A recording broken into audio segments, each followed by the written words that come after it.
Welcome to 99 TV. నేను బ్రహ్మనాయుడు.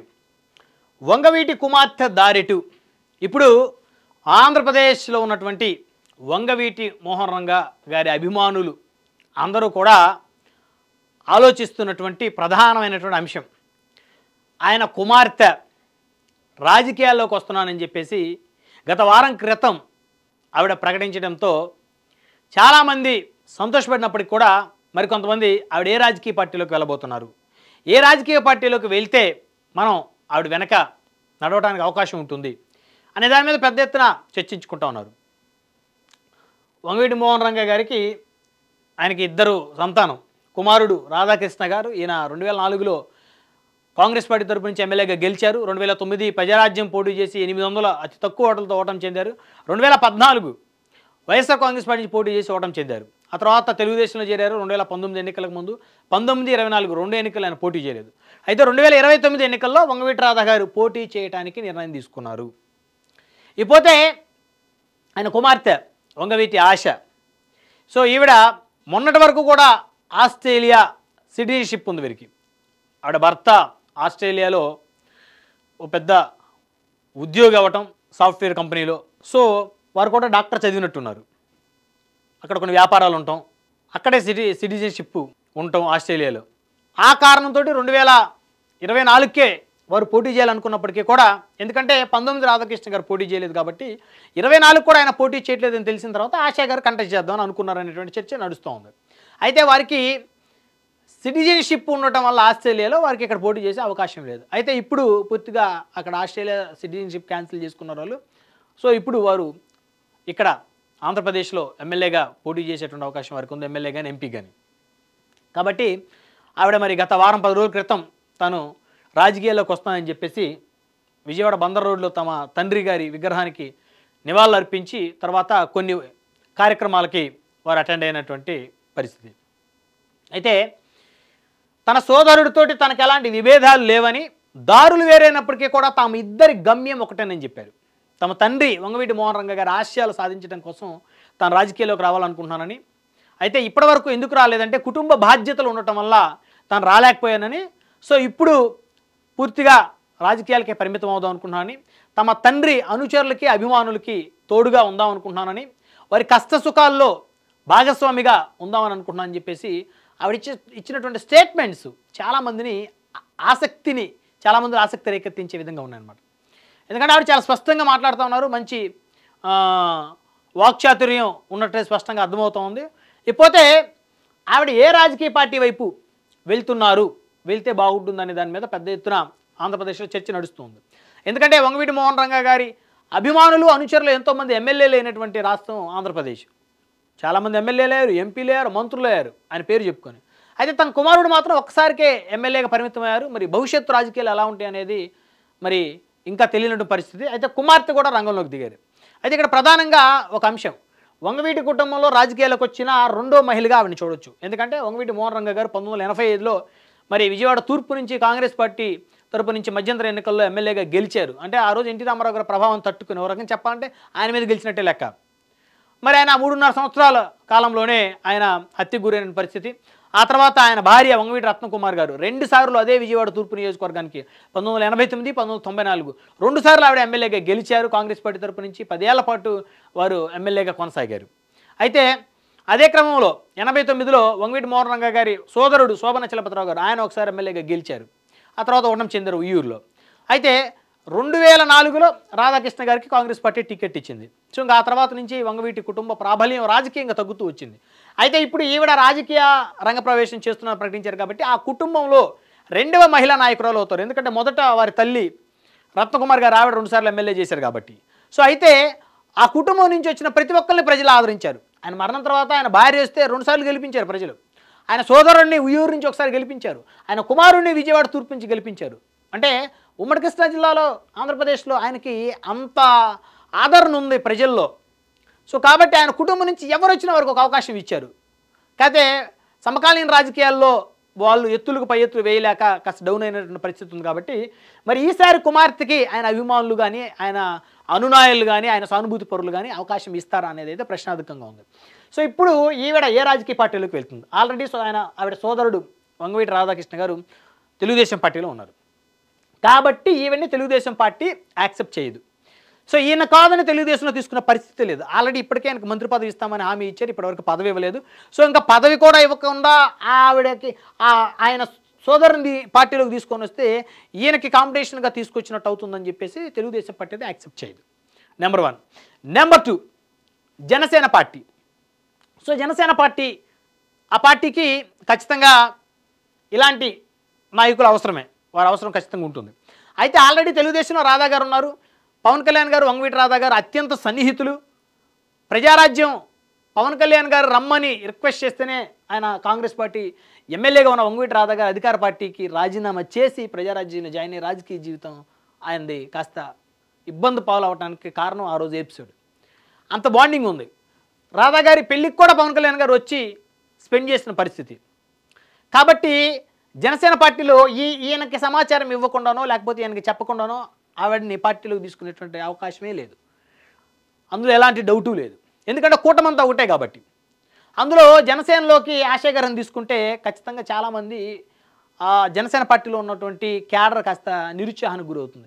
అట్లా రాధా గారు ఉన్నారు కదా టీడీపీలో, ఆయనకి కౌంటర్గానో లేకపోతే ప్రత్యర్థిగానో రాబోతున్నటువంటి ఆశయ గారిని, ఎందుకంటే ఖచ్చితంగా ఆవిడ రాజకీయాల్లోకి వచ్చిన తర్వాత మరి తండ్రి వారసత్వం కావాలని ఆవిడ కోరుకుంటుంది. ఆల్రెడీ తండ్రి వారసత్వం ఈయనతోటి నడుస్తూ ఉన్న పరిస్థితి ఉంది. ఆయన లెగసీని కంటిన్యూ చేస్తున్న తరుణంలో మళ్ళీ కుమార్తె వచ్చి నేను కంటిన్యూ చేస్తాను ఆయన లెగసీని అంటే ఖచ్చితంగా కొంత ఇబ్బందికర వాతావరణం అక్కడ క్రియేట్ అవుతుంది. కాబట్టి జనసేన కూడా వంగవీటి ఆశయ గారిని తీసుకునేటువంటి సాహసం చేసే అవకాశం లేదు ఒక యాంగిల్లో చూస్తే. ఇంకొక యాంగిల్లో ముద్రగడ పద్మనాభం గారి కుమార్తె క్రాంతి గారిని జనసేన పార్టీ యాక్సెప్ట్ చేసింది. జనసేన పార్టీలో ఆవిడ కొనసాగుతున్నారు, నాయకురాలుగా కొనసాగుతున్నారు. రానున్న ఎన్నికల్లో ముద్రగడ కుమార్తె క్రాంతి గారు ఎమ్మెల్యేగా పోటీ చేసే అవకాశం కూడా ఆవిడకు ఉంది. సో కాబట్టి ఇక్కడ కూడా రంగా గారి కుమార్తెను కూడా తీసుకుందాము, ఎందుకంటే వంగవీటి ముద్రగడ ఇద్దరు కూడా బలమైనటువంటి నాయకులు, అందులో ఎలాంటి డౌట్ లేదు. సరే ముద్రగడ పద్మనాభం గారు కొన్ని నిర్ణయాలు తీసుకోవటం వల్ల, కొన్ని రాంగ్ స్టెప్స్ వేయటం వల్ల ప్రస్తుతం ఆయన రాజకీయ జీవితం ప్రశ్నార్థకంగా మారింది.